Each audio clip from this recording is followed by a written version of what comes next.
Hey there, English learners. Welcome back to the NHถี่podcast. Your go-to the place for a real English conversation practice and to take your English for the next level.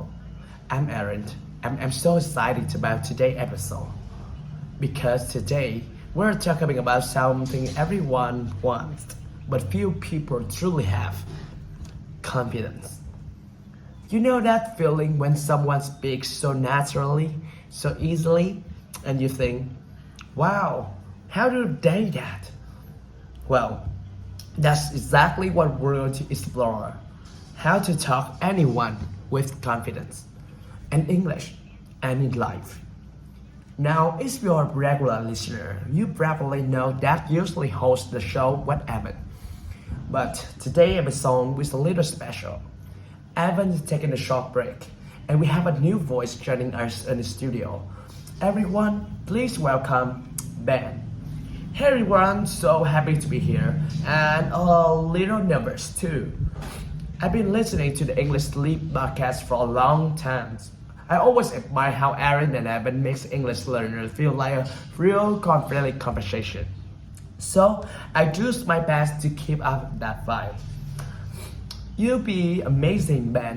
You got that calm, friendly, and energy that make people want to listen.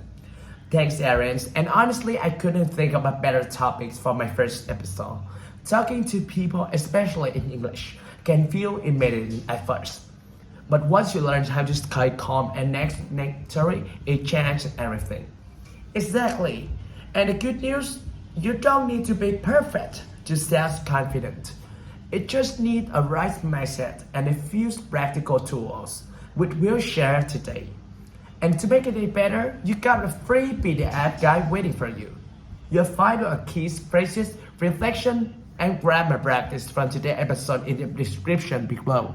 Plus, don't miss MIចំណ, because Krista's vocabulary breakdown is back. She explains some of the advanced and emotional words you're using today, so you can really understand and use them in your own conversations. Sounds like a great plan. Ready for diving? Let's do it. This is How to Talk Everyone with the Confidence, right here on the NHถี่podcast.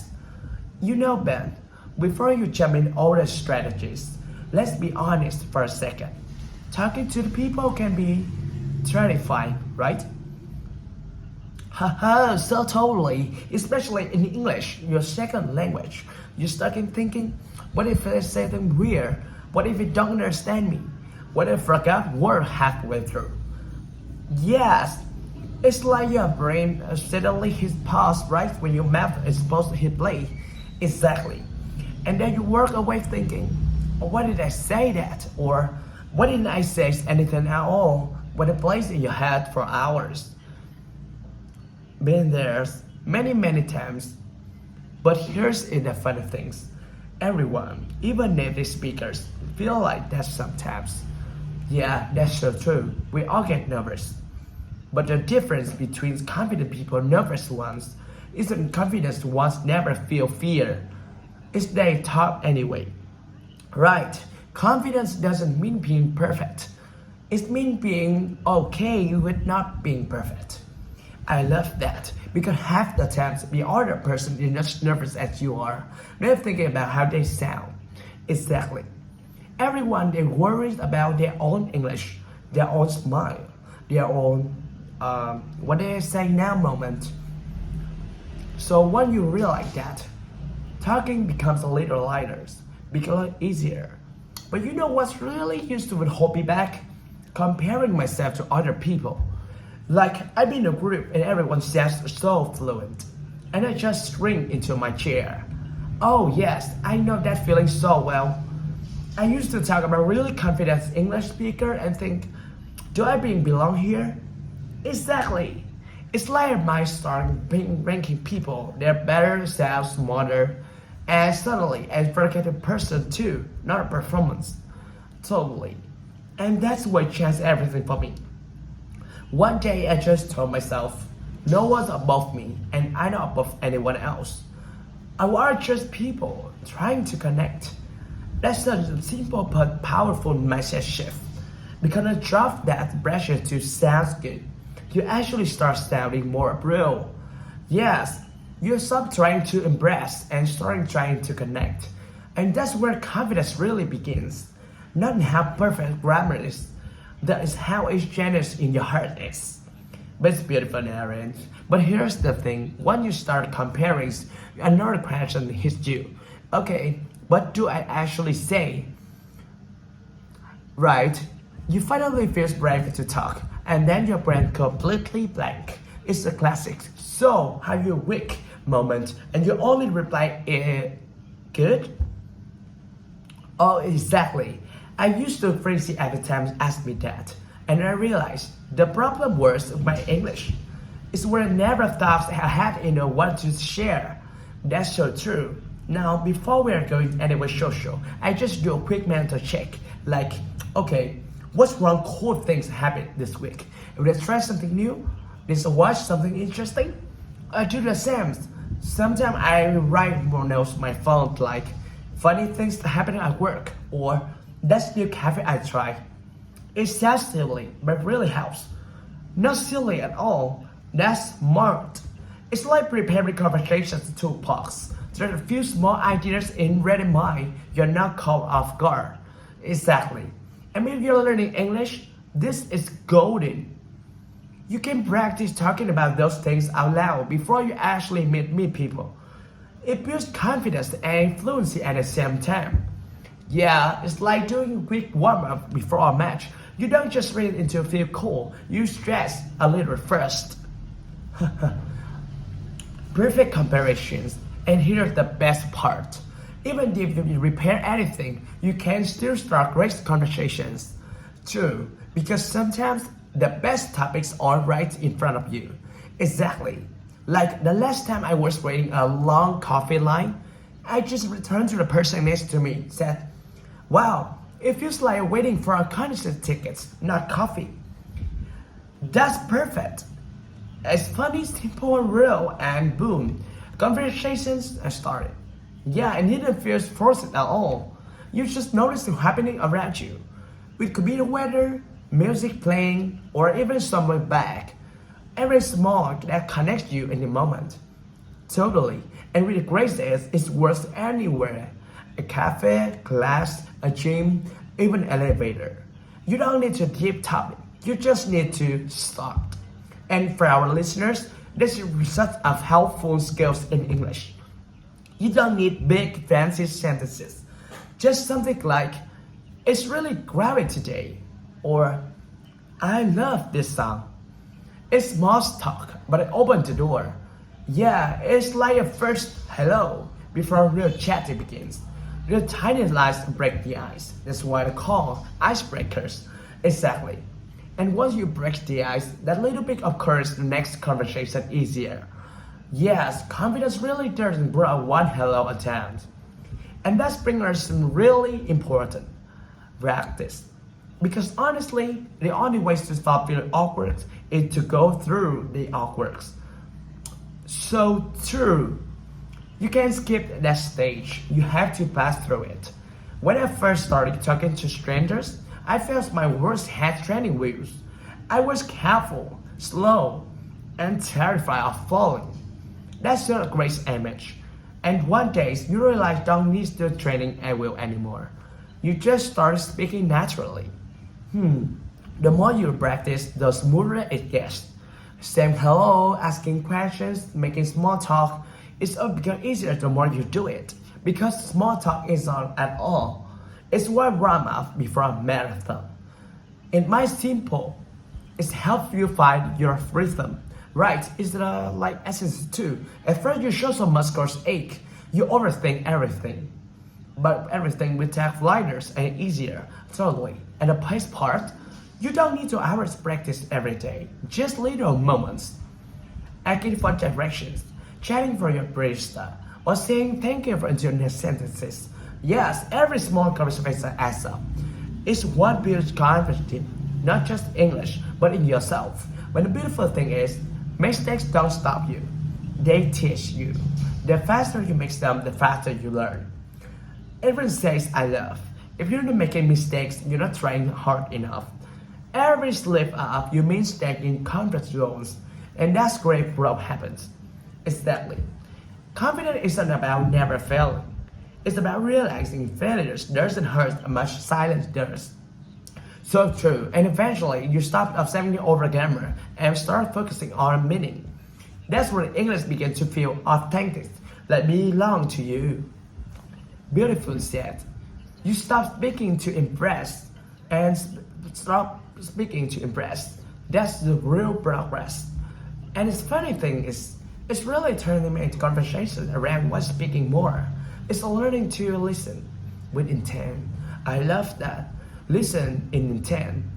Most people are just to reply, but real connection starts when you listen, understand. Exactly. When you pay attention, you notice subtitles, the emotion hiding between the words. It's like reading the room, not just a dictionary. That's a good way to put it. And sometimes mirroring what someone says like. So finally to that trip Italy, help your report. It shows you care. Yes, then once you make conversations flow, you stop trying to silence and start enjoying yours. It becomes less often of performance and more your rhythm. Exactly. And when you do that, be focused. They sense your presence. At a point, your fluency is just about vocabulary. It's about emotional intelligence. Absolutely. Communication is about perfect sentences. It's about sharing meaning. The moment you realize, you stop worrying about sounding smart and you start sounding sincere. And that's English stop being a subtitle you study and become your language you live. That's like giving chill every time. It's true. When English becomes all you think, not just about you learn, everything changes.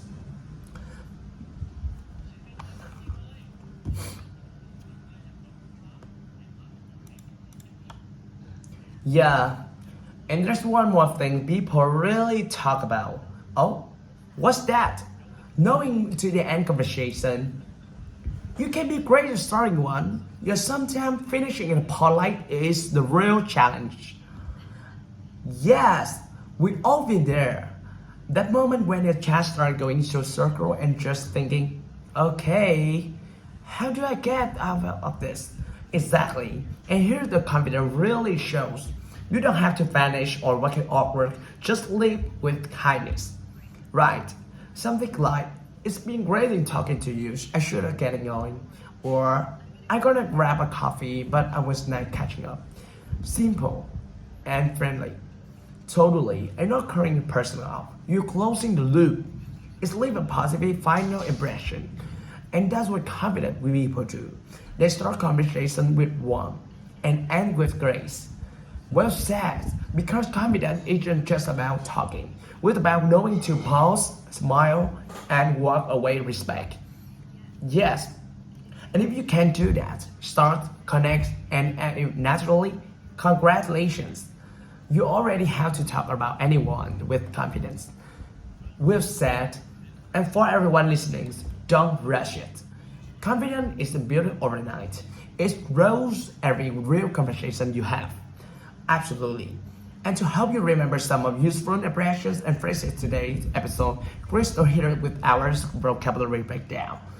Grab your notes when it's your turn to go conversation into great English. Take it away, Crystal. Hey everyone, it's Crystal. Let's go over some more interesting goal and rest your head in today's episode. Intimidating, meaning something that makes you feel nervous or scared because it seems difficult or powerful. Example, speaking English with native speakers can feel intimidating at first. Terrifying, meaning extremely scary or frightening. Example, the idea of speaking in front of your big crowd was terrifying for me. Genuinely, meaning real, honest, and sincere, not fake. Example, People like talking to you when a smile feels genuine. Caught off guard, meaning surprised or not ready for something unexpected. Example, I was caught off guard when my teacher suddenly asked me a question. Awkward, meaning uncomfortable, embarrassing, or not smooth. Example, there's were an awkward silence after I forgot what to say. Obsessing, meaning thinking too much about something, usually in a stressful way. Example, stop obsessing over grammar. Focus on communication instead. Eventually, meaning after some one time or after a process. Finally, if you keep practicing, you'll eventually feel confident speaking English. Intent, meaning purpose or aim, doing something with focus or meaning. Example, listen with intent, really try to understand, not just reply. Mirroring, meaning copying someone's words, tone, or body language to build connection. Example, mirroring what someone says can make them feel understood. Grace, meaning polite, calm, and kind behavior, especially in difficult situations. Example, she ends the conversation with grace, leaving a good impression. That's it today for vocabulary breakdown. Make sure to review this word in your free PDF guide and try using at least 3 of them in your next English conversations. See you next time. Keep learning with grace and confidence. Thank Crystal. That's great, grace. Yeah, and today everyone is listening. Confidence grows with every real conversations. Exactly. Keep practicing, keep connecting, and keep speaking with confidence. See you next episode of English Podcast.